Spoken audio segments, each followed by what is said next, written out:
पाकिस्तान की 25 सैन्य चौकियों पर कब्जा कर लिया है और 58 पाकिस्तानी सैनिकों को मार गिराया गया है। वहीं पाकिस्तान की ओर से कहा गया है कि झड़प में उनके 25 जवानों की मौत हुई है। जंग की शुरुआत 9 अक्टूबर को हुई, जब पाकिस्तान ने काबुल पर एयर स्ट्राइक कर आतंकी संगठन तहरीक-ए-तालिबान पाकिस्तान के कई ठिकानों को तबाह करने का दावा किया।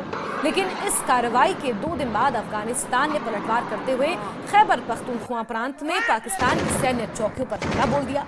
दोनों देशों की सीमा पर भीषण लड़ाई भी जारी है। भारी हथियारों का इस्तेमाल यहां किया जा रहा है।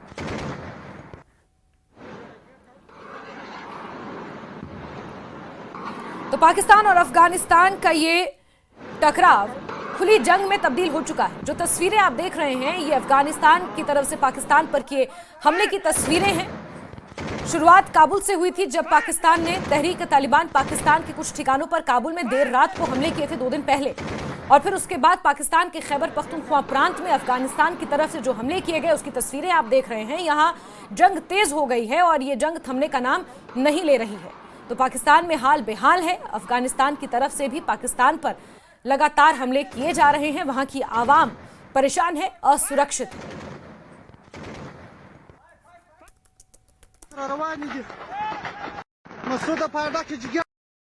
पाकिस्तान की तरफ से जब अटैक हुआ तो उसके बाद हमारे तरफ से जो इंतकामी ऑपरेशन शुरू हुआ तो हम अपने हदफ पे पहुंच गया।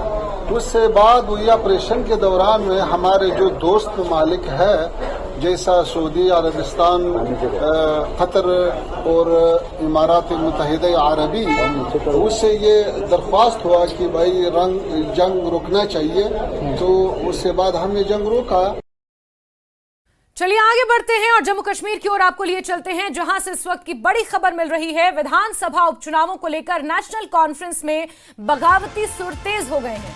श्रीनगर से सांसद और नेशनल कॉन्फ्रेंस नेता आगा सईद रूहुल्लाह मेहंदी ने अपनी ही पार्टी पर सवाल उठा दिए हैं। बडगाम उपचुनावों में चुनाव प्रचार से उन्होंने दूरी बनाने की घोषणा कर डाली है। आगा रूहुल्लाह ने आरोप लगाया है कि उमर सरकार ने वादे पूरे नहीं किए हैं, ऐसे में चुनाव प्रचार में हिस्सा नहीं लेंगे। उन्होंने कहा कि एक भी चुनावी वायदा पूरा नहीं हुआ है, इसलिए इस समय वोट मांगने का कोई कारण नहीं बनता।